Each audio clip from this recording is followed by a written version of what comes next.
बिस्मिल्लाहिर्रहमानिर्रहीम। Welcome back dear students. आज हम दोबारा हाजिर हो गए फिजिक्स के लेक्चर नंबर 7 में। ठीक है स्टूडेंट्स, आज का हमारा लेक्चर नंबर 7 है। इसमें हम डिस्कस करेंगे topic number 4.5, page number 112। Topic is torque और मोमेंट ऑफ फोर्स। टार्क और moment of force, topic number 4.5, page number 112। Topic name is torque और मोमेंट ऑफ फोर्स। ठीक है। अच्छा डियर स्टूडेंट्स, इससे पहले वाला टॉपिक जो था वो हमने काफ़ी डिटेल में किया हुआ था। ठीक है, उम्मीद करता हूँ कि आप सब उस पर समझ गए होंगे। ठीक है, मैंने आप लोगों को होमवर्क भी दिया था। ठीक है, होमवर्क में था कि आप लोगों ने दो एग्जाम्पल सिमेट्रिक ऑब्जेक्ट पे करना है। ठीक है, सेंटर ऑफ ग्रेविटी या सेंटर ऑफ मास को आप लोगों ने फाइंड करना है। मतलब रेगुलर शेप ऑब्जेक्ट के सेंटर ऑफ मास और सेंटर ऑफ ग्रेविटी को आप लोगों ने फाइंड करना था। फिर इसी तरह मैंने आप लोगों को दूसरा होमवर्क मतलब इसी के साथ साथ दिया था कि दो और ऑब्जेक्ट जो कि इरेगुलर ऑब्जेक्ट है, उसी के एग्जाम्पल, उसी के असाइनमेंट को सॉरी उसी के मतलब उसी के ऊपर आप लोगों ने प्रैक्टिस करना है कि आप लोग किस तरह सेंटर ऑफ मास और सेंटर ऑफ ग्रेविटी को फाइंड कर सकते हैं। ठीक है, तो याद रखिए स्टूडेंट्स के सेंटर ऑफ मास और centre of gravity regular object के बिल्कुल सेंटर पे होती है, और इरेगुलर ऑब्जेक्ट का हम किस तरह फाइंड कर सकते हैं, तो वो बुक के page number 112 sorry 110 figure number 4.10 की तरफ अगर आप लोग देख लें तो यहाँ पे हमने काफ़ी डिटेल में डिस्कशन की थी कि यहाँ पे हमने बाईसाइकिल लिया हुआ है, एक राड लिया है। ठीक है, इस राड को हम डिफरेंट पॉइंट्स पे सस्पेंड कर लेंगे, सॉरी बाईसाइकिल को हम डिफरेंट पॉइंट पे सस्पेंड कर लेंगे और राड को बिल्कुल स्ट्रेट रख लेंगे। तो इस राड को मतलब एक पॉइंट पे हमने पहले सीट से सस्पेंड किया हुआ है, फिर पिछले टायर से, फिर अगला टायर से। इन तीनों लाइंस को फिर जब हमने कंबाइन कर लिया तो एक पॉइंट पे एक दूसरे को इंटरसेक्ट कर रहे थे। अब ये इंटरसेक्ट पॉइंट जो है वो हमारे साथ सेंटर ऑफ ग्रेविटी और सेंटर ऑफ मास है। फिर हमने पढ़ा कि हमेशा सेंटर ऑफ ग्रेविटी ऑब्जेक्ट के इंटरनल नहीं होता। सेंटर ऑफ ग्रेविटी ऑब्जेक्ट के इंटरनल नहीं होता, ये ऑब्जेक्ट से बाहर भी हो सकता है, ऑब्जेक्ट से बाहर भी जा सकता है। ठीक है, अब बाहर किस तरह जा सकता है? ठीक है, तो आप लोग एग्जांपल ले लिए बनाना के। ठीक है, बुक के पेज नंबर 111।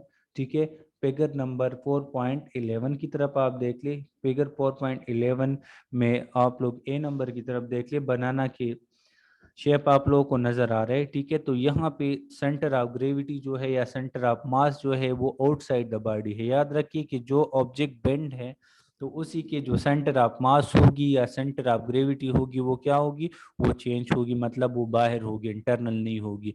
अब ये डिपेंड करते हैं ओरिएंटेशन पे। ओरिएंटेशन का मतलब कि ऑब्जेक्ट को हमने किस तरह रखा हुआ है, कि ऑब्जेक्ट बेंड है या अगर वो बेंड नहीं है। ठीक है, तो भी या स्ट्रेट है।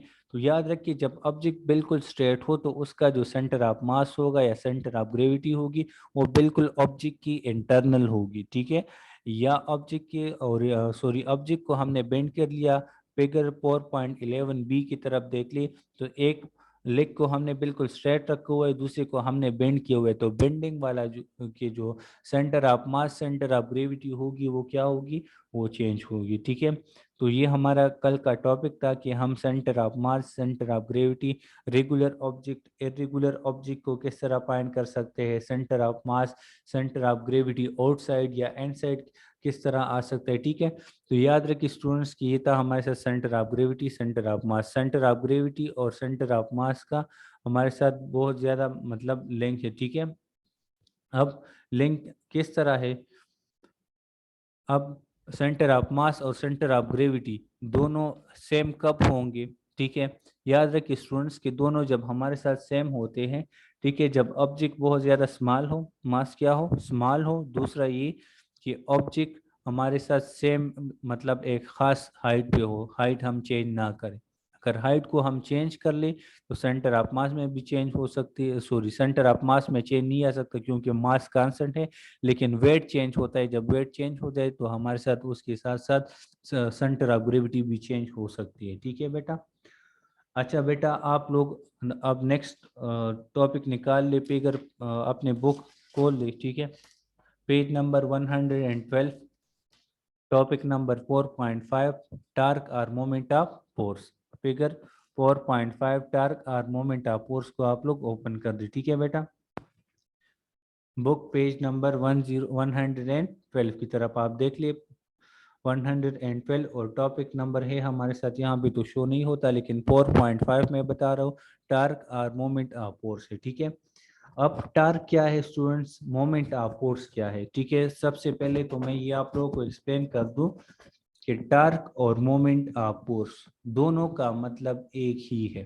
टार्क या मोमेंट ऑफ फोर्स, इन दोनों का मतलब एक ही है, इसमें हमारे साथ चेंजेस नहीं है। मतलब आप लोगों को कोई कंफ्यूज करने के लिए कह दे कि मोमेंट ऑफ फोर्स डिफाइन कर दे, आप लोगों ने टार्क को लर्न किया हुआ है। ठीक है, टार्क आप लोगों को ए टू जेड आता है, मतलब टार्क को हमेशा डिफाइन करते हैं, यूनिट ये है, मैथमेटिकल फॉर्म ये, ए टू जेड सब कुछ आता है। लेकिन कोई आपको कंफ्यूज करना चाहे कि define moment of force, define moment, ठीक है, तो उसी टाइम आप लोगों ने कंफ्यूज नहीं होना, उसी टाइम इसका मतलब होगा टार्क। क्या मतलब होगा, मतलब होगा टार्क। ठीक है, टार्क या मोमेंट ऑफ फोर्स। अब हम टार्क या मोमेंट ऑफ फोर्स क्यों कहते हैं, सिंपल बात यह है बेटा कि फिजिक्स ऐसे कहते हैं टार्क और इंजीनियर ऐसे कहते हैं मोमेंट ऑफ फोर्स, बस सिंपल इसमें डिफरेंस ये है। कोई आपसे ये भी पूछ ले कि हम इसे टार्क क्यों कहते हैं, इसे हम मोमेंट ऑफ फोर्स क्यों कहते हैं, तो इंजीनियरिंग में हम इसे मोमेंट ऑफ फोर्स कहते हैं और फिजिक्स ऐसे क्या कहते हैं, टार्क कहते हैं। ठीक है, सिर्फ ये इसमें हमारे साथ मेन पॉइंट है कि क्यों हम इसे डिफरेंट नेम देते हैं। ठीक है, अब आते हैं कि टार्क का मतलब क्या है या मोमेंट ऑफ फोर्स का मतलब क्या है। ठीक है, तो याद रखिए स्टूडेंट्स कि आप लोगों ने अपने डेली लाइफ में ऑब्जर्वेशन की होगी। ठीक है, आप लोग अपने घर की या अपने रूम के डोर्स को ओपन करते हैं, उस पर आप लोग फोर्स अप्लाई करते हैं, वो डोर जो होते हैं वो रोटेट हो जाते हैं। ठीक है, इसी तरह आप लोगों के साथ मतलब एक नट को आप लोग ओपन करना चाहते हैं रेंच के जरिए। ठीक है, उस रेंच को आप लोग फिक्स कर देते हैं और उसके एक टेप पे आप लोग फोर्स अप्लाई कर लेते हैं। जब आप लोगों ने इस पे फोर्स अप्लाई कर लिया, ठीक है, तो ऑब्जेक्ट आपके साथ रोटेट हो जाता है। ऑब्जेक्ट क्या हो जाता है, रोटेट हो जाते हैं। ठीक है, रेंच के जरिए। ठीक है, इसी तरह गाड़ी के व्हील की तरफ अगर आप लोग देख लें तो वो हमारे साथ रोटेट होते हैं। ठीक है, तो याद रखिए कि इस यूनिट का जो हमारे साथ स्टेटमेंट था, जो इसका जो मतलब टाइटल था वो था टर्निंग इफेक्ट ऑफ फोर्सेस। ठीक है, टर्निंग इफेक्ट ऑफ फोर्सेस। अब टर्निंग इफेक्ट अब कहाँ पे रिक्वायर्ड है, मैं जब भी जो भी टॉपिक करता हूँ तो उसके साथ आप लोगों को इस टाइटल के साथ लिंक बताता हूँ। यहाँ पे आप लोग देख सकते हैं कि जब हम टार्क को डिफाइन करते हैं, टार्क को हम किस तरह डिफाइन कर सकते हैं। यहाँ पे आप देख ले कि हम टार्क को डिफाइन कर सकते हैं या मोमेंट ऑफ फोर्स को हम किस तरह डिफाइन कर सकते हैं। ठीक है, moment of force is also called torque, moment of force is also called torque. It is the measure of an object tendency to rotate about some point O is called torque। अब यहाँ पे ये जो definition दिया गया है, ठीक है, ये थोड़ा सा मुश्किल है, इसकी तरफ मैं बाद में आता हूँ। आप लोग देख ले कि टार्क को हम किस तरह डिफाइन कर सकते हैं। दूसरा, it is the product of moment arm and applied force। it is the product of product mean multiplication, product of moment arm and applied force। Moment arm और अप्लाइड फोर्स, जो फोर्स आप लोगों ने apply किया हुआ है इस door के हैंडल पे, ठीक है, उन दोनों को मल्टीप्लाई करें तो आपके साथ टार्क बन जाएगा या मोमेंट ऑफ फोर्स बन जाएगा। या यहाँ पे आप लोग देख सकते हैं कि हम किस तरह इसे डिफाइन कर सकते हैं। ठीक है,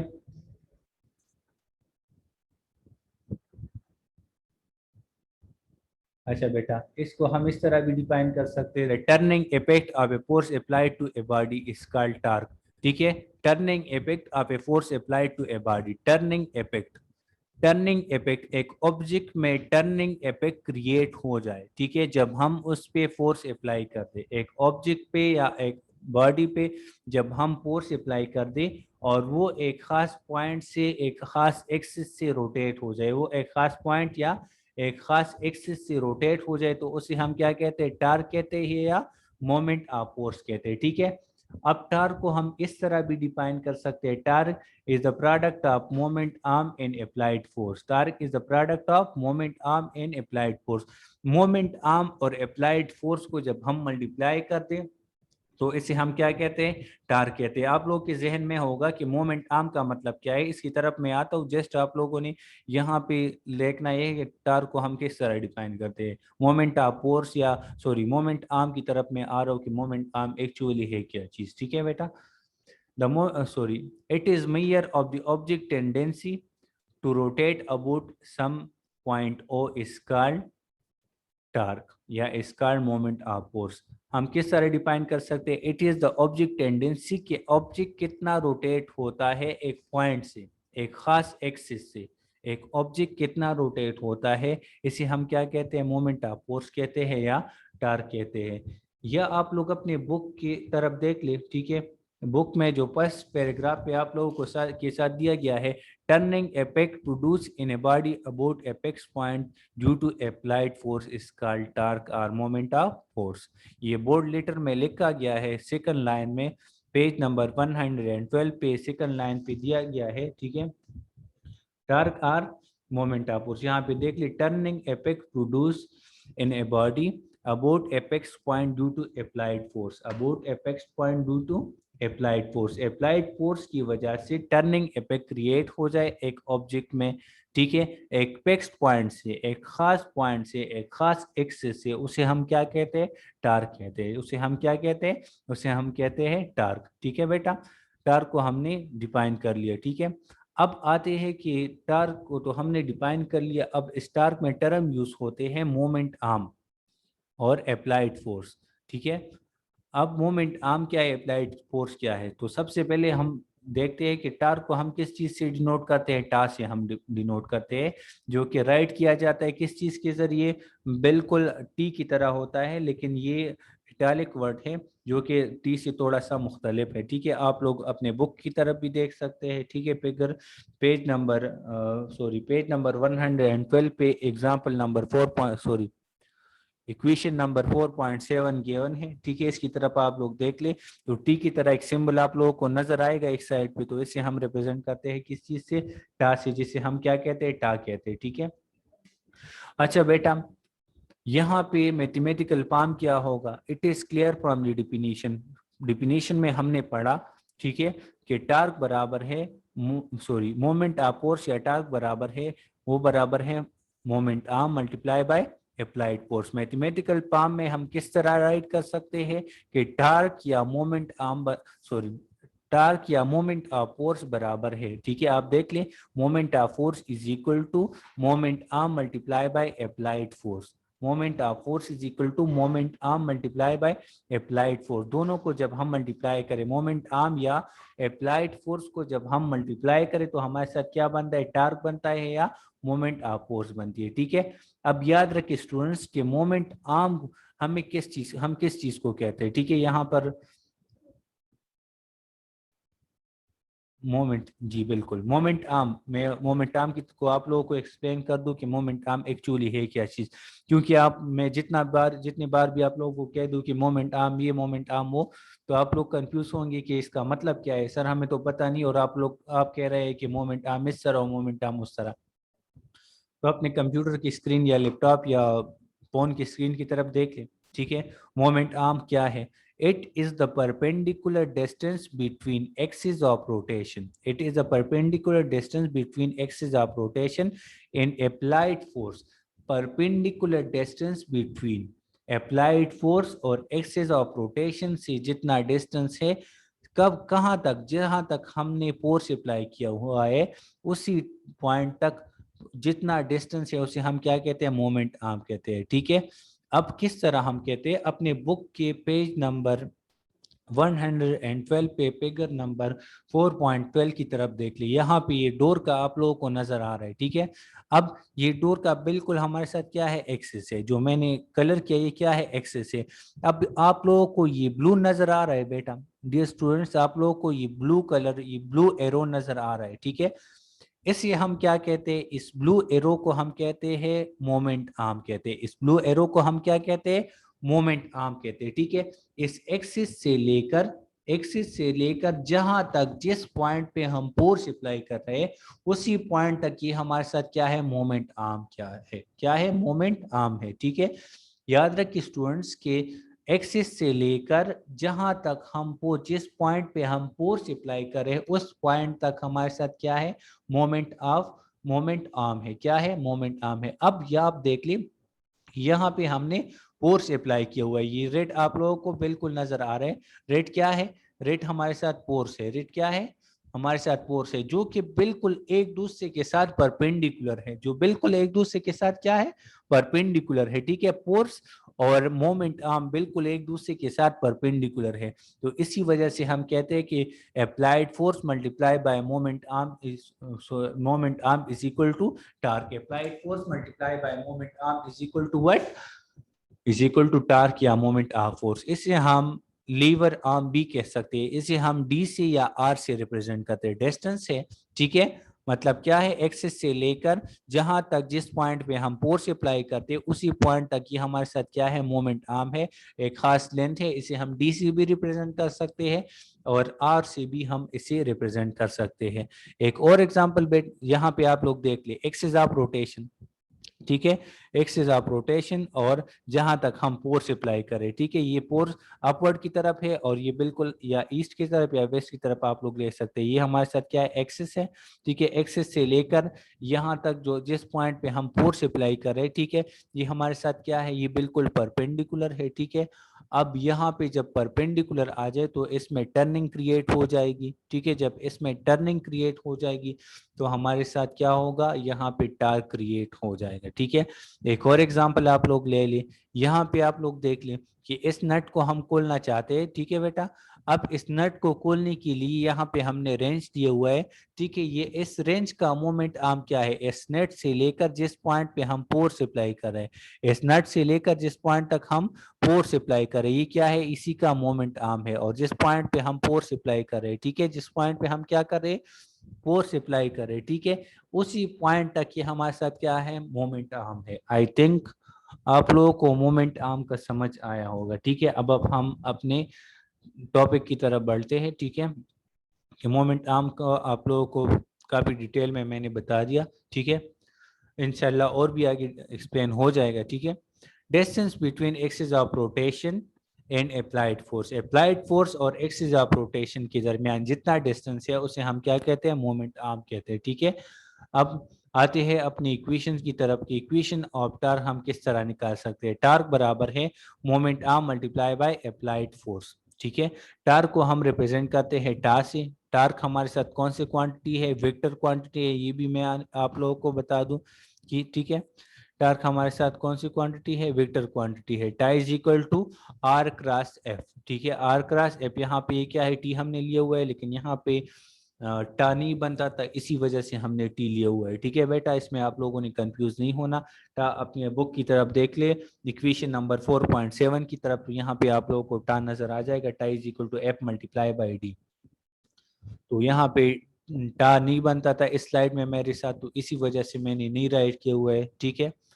अच्छा बेटा, तो यहाँ पे हमारे साथ जो जब भी आप लोग ले लेटा is equal to r cross F, याद रखिए बेटा कि जब आप लोगों के साथ क्रॉस आ जाए, दो क्वांटिटीज के दरमियान क्रॉस आ जाए, ठीक है, तो हम उसे कहते हैं कि ये कौन सी क्वांटिटी है, वेक्टर क्वांटिटी है। कौन सी क्वांटिटी है, वेक्टर क्वांटिटी है। अगर यहाँ पे क्रॉस की जगह डॉट आ जाता, सिंपल डॉट आ जाता, ठीक है, तो वो फिर हमारे साथ कौन सी क्वांटिटी होती, स्केलर क्वांटिटी होती। ये पॉइंट भी अपने जहन में याद रखिए, मेरे यूनिट नंबर 2 में आप लोगों ने पढ़ा है, ठीक है, कि स्केलर क्वांटिटी कौन सी क्वांटिटी है जिसके दरमियान हमारे साथ डॉट आता है, और वेक्टर क्वांटिटी वो क्वांटिटी होती है जिसके दरमियान हमारे साथ क्रॉस आता है। ठीक है, तो हमारे साथ इक्वेशन बनता है, यहाँ पे याद रखिए एक और पॉइंट अपने जहन में याद रखिए कि क्रॉस के लिए हम साइन थीटा यूज करते हैं। क्रॉस के लिए हम क्या यूज करते हैं?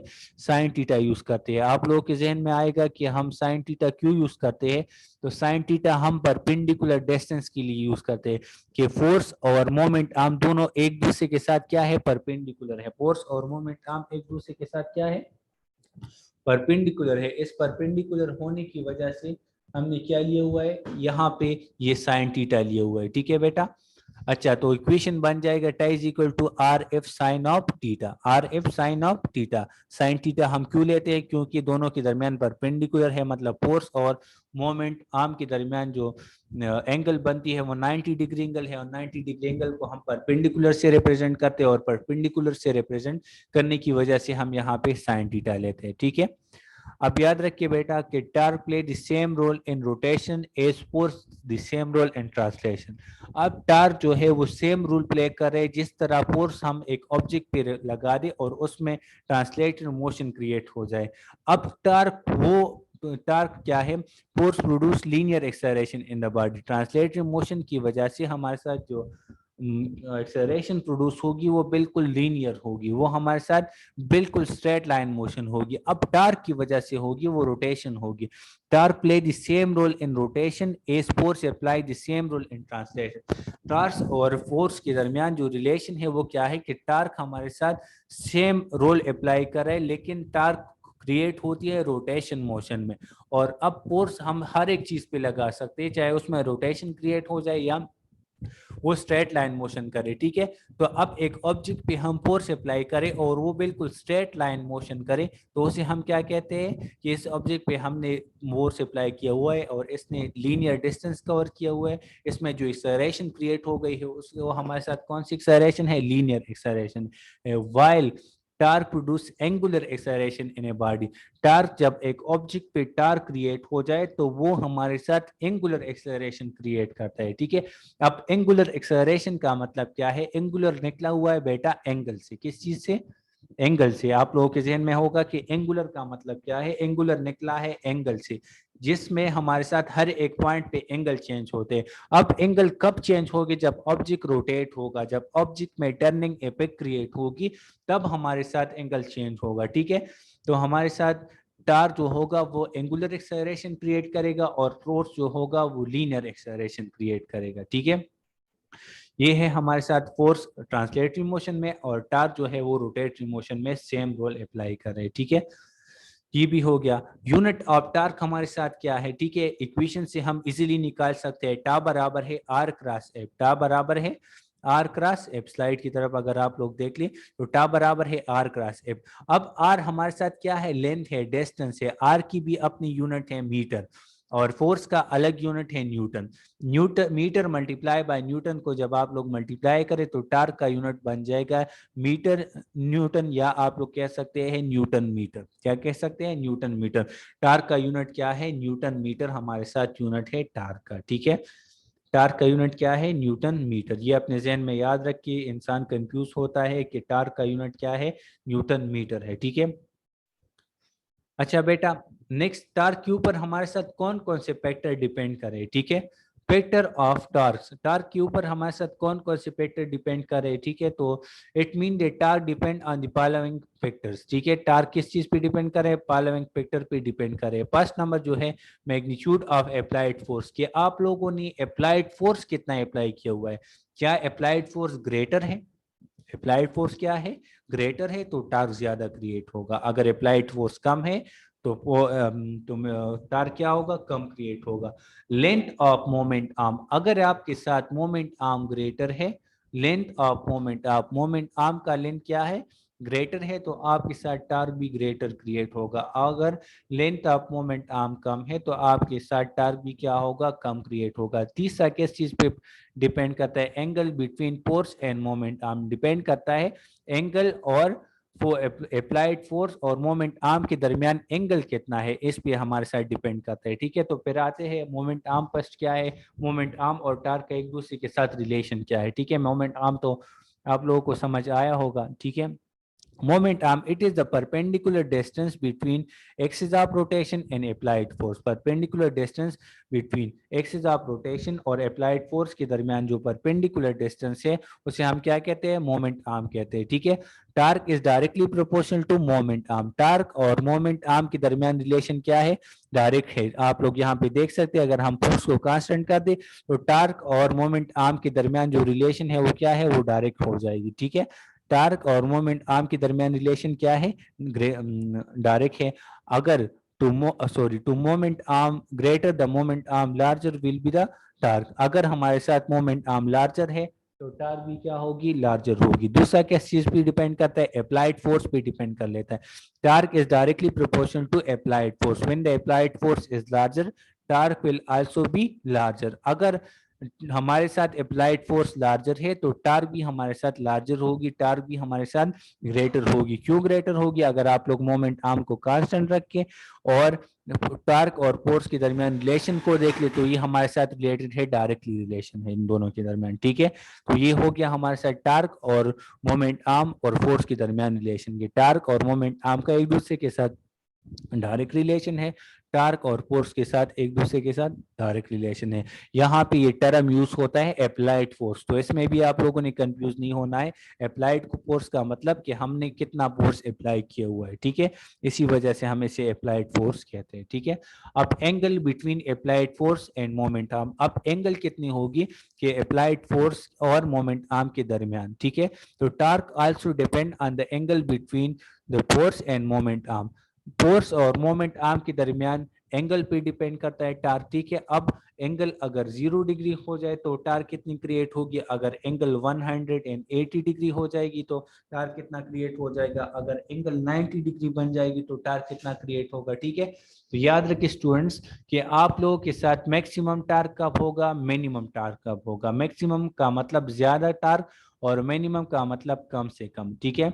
ज्यादा से ज्यादा और कम से कम कौन से एंगल पे टार्क ज्यादा से ज्यादा होगी, ठीक है। तो आप लोग देख लें, when the angle between force end moment arm is 90 degree force will be maximum. जब हमारे साथ एंगल फोर्स और मोमेंट आर्म के दरमियान, फोर्स और मोमेंट आर्म के दरमियान एंगल कितनी हो जाएगी, 90 डिग्री, ठीक है। जब एंगल जब एंगल फोर्स और मोमेंट आर्म के दरमियान 90 डिग्री बन जाएगी, फोर्स विल बी मैक्सिमम। यहाँ पे है हमारे साथ टार्क विल बी मैक्सिमम, ये फोर्स नहीं है, ठीक है बेटा। यहाँ पे होगी हमारे साथ टार्क विल बी मैक्सिमम जब फोर्स और मोमेंट आर्म के दरमियान एंगल कितनी हो जाएगी, 90 डिग्री हो जाएंगी। इक्वेशन से हम किस तरह रिप्रेजेंट कर सकते हैं, याद रखिए बेटा कि पहले हम टार्क को टी से रिप्रेजेंट करते हैं तो वो ठीक नहीं है। टार्क का जो सिंबल है वो ये है, आप लोग देख सकते हैं अपनी स्क्रीन की तरफ, ठीक है। टार्क का ये सिंबल है हमारे साथ, ठीक है। तो हमने इक्वेशन निकाल दिया, torque is equal to r cross F sine of theta, ठीक है। अब हम देखते हैं कि अगर हम साइन थीटा पुट कर लेते हैं तो हमारे साथ टार्क किस तरह मैक्सिमम होती है। Tau is equal to r F sine of theta. अब यहाँ पे साइन थीटा की जगह हमारे साथ एंगल है, ठीक है। थीटा की जगह 90 डिग्री वैल्यू बनकर, थीटा का मतलब बेटा एंगल, ये भी याद रखिए कि थीटा का मतलब क्या है, एंगल कितनी है, ठीक है। एंगल हमारे साथ है 90 degree. Let's suppose moment arm और फोर्स के दरमियान जो एंगल है वो कितनी है, 90 है। तो साइन 90 जब आप लोग कैलकुलेटर को दे दें तो आपके साथ आंसर में आ जाएगा 1। साइन 90 बराबर है 1 की। तो tau is equal to r cross F sine 90 कर दे तो आपके साथ बन जाएगा आर एफ मल्टीप्लाई बाय 1। तो जब 1 जिस चीज के साथ भी मल्टीप्लाई हो जाए, मतलब 1000 के साथ मल्टीप्लाई करे, 1 लाख के साथ मल्टीप्लाई करे, 10 लाख के साथ मल्टीप्लाई करे 1 को, तो वही 10 लाख आएगा, वही 1 लाख आएगा, वही 10,000 आएगा, वही 1 करोड़ आएगा। जो भी चीज आप लोगों के साथ गिवन है वो आपके साथ आएगा, ठीक है। तो आपके साथ मैक्सिमम कब होगा, जब साइन 9 एंगल 90 के बराबर हो, जब एंगल 90 के बराबर हो। अब एंगल कब 90 के बराबर होगी, जब फोर्स और मोमेंट आर्म एक दूसरे के परपेंडिकुलर हो। फोर्स और मोमेंट आर्म एक दूसरे के क्या हो, परपेंडिकुलर हो, ठीक है।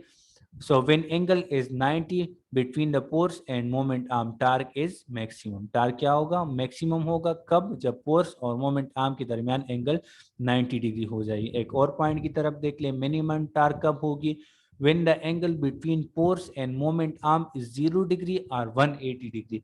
अगर हमारे साथ पोर्स और मोमेंट आर्म के दरमियान एंगल 0 डिग्री या 180 डिग्री बन जाए तो यहाँ पे हमारे साथ मिनिमम टार्क क्रिएट होगी। अब हमें किस तरह पता चलेगा यहाँ पे मिनिमम टार्क है? तो इक्वेशन की तरफ दोबारा देख ले, tau is equal to r F sine of theta. ठीक है, थीटा की जगह आप लोग पुट करें क्या? 0 पुट करें। थीटा की जगह क्या पुट करें?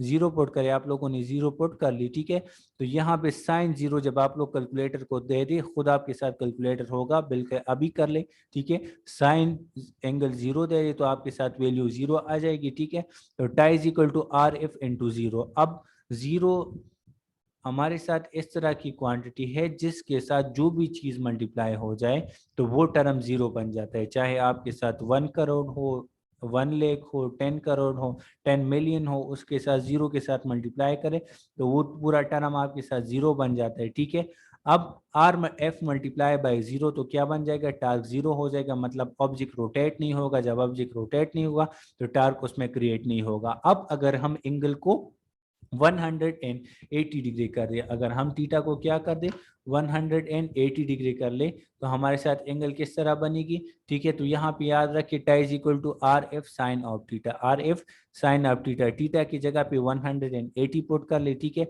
याद रखिए जब आप लोग कैलकुलेटर को साइन 180 दे दे तो आपके साथ आंसर हमें आएगा 0 डिग्री। आप लोग अभी भी कर सकते हैं अपने कैलकुलेटर के जरिए, साइन 180 दे दे तो आपके साथ एंगल बनेगी 0 डिग्री। ठीक है, तो इक्वेशन में वैल्यू पुट करें, tau is equal to r F into 0। तो दोबारा मैं आप लोगों को बता दूं कि 0 जिस चीज के साथ भी मल्टीप्लाई हो जाएगा एंगल हमारे साथ क्या, सॉरी 0 जिस चीज के साथ भी मल्टीप्लाई हो जाएगा वैल्यू हमारे साथ क्या हो जाएगी?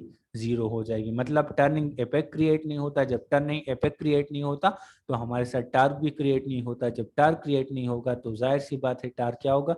0 होगा। व्हेन एंगल इज 0 और 180 डिग्री, व्हेन एंगल इज 0 और 180 डिग्री, अगर एंगल 0 हो जाए या 180 डिग्री हो जाए तो टार्क क्या होगा? मिनिमम होगा। कब? जब एंगल 0 डिग्री हो जाए या 180 डिग्री हो जाए। ठीक है, तो ये हो गया हमारे साथ टार्क मैक्सिमम कब होगा, टार्क मिनिमम कब होगा। सिंस आप रोटेशन, टार्क किस तरह रोटेशन करते हैं? एक है क्लॉकवाइज रोटेशन, दूसरा एंटी क्लॉकवाइज रोटेशन। ठीक है, क्लॉकवाइज का मतलब क्या है? जिस तरह आप लोगों के साथ ये घड़ी की जो नीडल्स होते हैं, ठीक है, वो हमारे साथ रोटेट होती है तो उसे हम क्लॉकवाइज कहते हैं। अब अगर उसे आप अपोजिट डायरेक्शन में रोटेट करें, अपोजिट डायरेक्शन में, तो उसे हम एंटी क्लॉकवाइज कहते हैं। ठीक है, अब आप देख ले clockwise torque, when a force is capable of rotating a body in clockwise direction the torque is said to be clockwise torque. जब एक ऑब्जेक्ट हमारे साथ क्लॉकवाइज रोटेट हो जाए, ठीक है, तो इस टार्क को हम क्या कहते हैं? क्लॉकवाइज टार्क कहते हैं। और क्लॉकवाइज टार्क को हम लेते हैं टेकन एज नेगेटिव।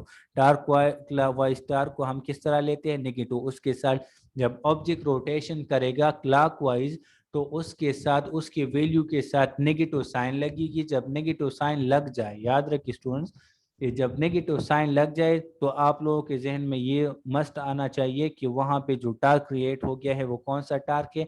वो टार्क है नेगेटिव टार्क। ठीक है, क्लॉकवाइज टार्क को हम किस तरह लेते हैं? नेगेटिव टार्क लेते हैं। अब एंटी क्लॉकवाइज टार्क किस तरह होगा? When a force is capable of rotating a body in clockwise, sorry anti clockwise direction. कौन सी डायरेक्शन में? एंटी क्लॉकवाइज डायरेक्शन में। जब ऑब्जेक्ट रोटेशन करे एंटी क्लॉकवाइज डायरेक्शन में, the torque is said to be anti clockwise torque. इस torque को हम क्या कहते हैं? एंटी क्लॉकवाइज टार्क कहते हैं।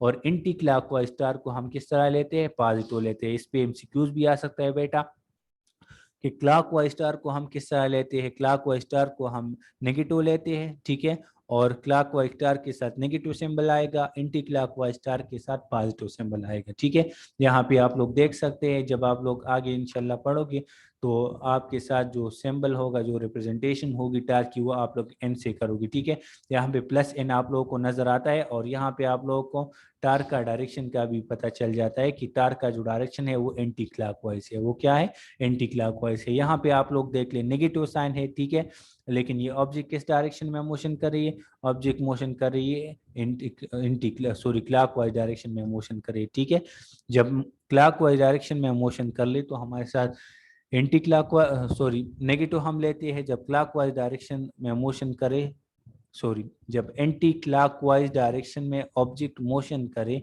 तो उसको हम पॉजिटिव लेते हैं, और जब क्लॉकवाइज डायरेक्शन में हम मोशन करें तो उसे हम क्या लेते हैं, नेगेटिव लेते हैं। ठीक है बेटा, ये था हमारा आज का टॉपिक टार्क। ठीक है, आप लोग अपने साथ होमवर्क नोट करें। ठीक है, आप लोगों का होमवर्क है कि define and explain torque. Define and explain are defined with mathematical form of torque. ठीक है, ये आप लोगों ने अपने बुक से, आप लोगों को नोट्स भी मिल जाएंगे, तो उससे आप लोगों ने लर्न करना है क्लॉकवाइज टार्क क्या है, एंटी क्लॉकवाइज टार्क क्या है। अपने डेली लाइफ से एक दो एग्जाम्पल भी ले ले। ठीक है, डेली लाइफ से क्या ले ले, एक दो एग्जाम्पल भी आप लोग ले ले कि टार्क को हम किस तरह डिफाइन कर सकते हैं। ठीक है, मतलब टार्क किस जगह पे यूज होते हैं। ठीक है, तो आप लोगों को आसानी हो जाएगी। ठीक है, अच्छा बेटा, जिसका भी क्वेश्चन हो तो काइंडली आप लोग पूछ सकते हैं। ठीक है, हैंड राइज करिए जिसका भी क्वेश्चन हो, और हम कहते हैं उसे वो अपना माइक अनम्यूट करेगा। ठीक है बेटा, हमांशा बेटा आप अपना माइक अनम्यूट करें प्लीज। जी अस्सलाम वालेकुम। जी अस्सलाम वालेकुम। वालेकुम अस्सलाम। जी बेटा। जी मिनिमम टार्क जरा समझाइए। मिनिमम टार्क, अच्छा बेटा आप अपने सॉरी कंप्यूटर की स्क्रीन की तरफ देख ले। मिनिमम टार्क कब होगी आप लोगों के साथ, जब एंगल आपके साथ क्या बन जाएगी, 0 डिग्री या 180 डिग्री एंगल बन जाएगी। अब किस तरह, यहाँ पे आप अपने बुक की तरफ देख ले, बुक पेज नंबर 112 की तरफ देख ले। इस पे आपके साथ ये डोर का फिगर फिगर दिया गया है। किस चीज का, डोर का डोर का ये फिगर दिया गया है। ठीक है, अब मिनिमम टार्क तब होगी जब आप बिल्कुल इस एक्सिस पे फोर्स अप्लाई कर दे। किस पॉइंट पे, एक्सिस पे फोर्स अप्लाई कर दे, या बिल्कुल इस मोमेंट आर्म के साथ पैरेलल फोर्स अप्लाई कर दे। क्या, पैरेलल फोर्स अप्लाई कर दे। जब आप पैरेलल फोर्स अप्लाई कर दे तो आपके साथ कौन सी टार्क होगी, मिनिमम टार्क होगी। क्लियर बेटा, थैंक यू सर। वेलकम। अच्छा बेटा हारून, आप अपना माइक अनम्यूट करें।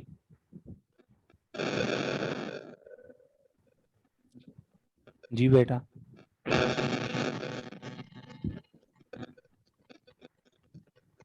अच्छा जुबैर बेटा आप अपना माइक अनम्यूट कर।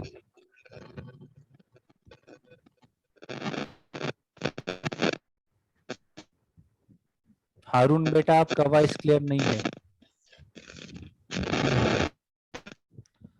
मामून बेटा आप अपना माइक अनम्यूट करें प्लीज।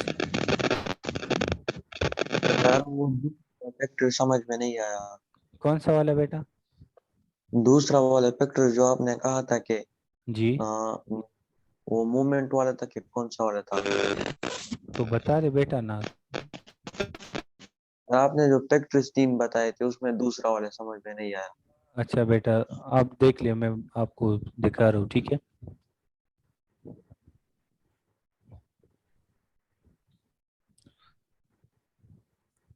अच्छा बेटा देख ले, वेक्टर ऑफ टार्क, यहाँ पे देख ले, magnitude of applied force and length of moment arm, ये वाला बेटा, लेंथ ऑफ मोमेंट आर्म ये वाला।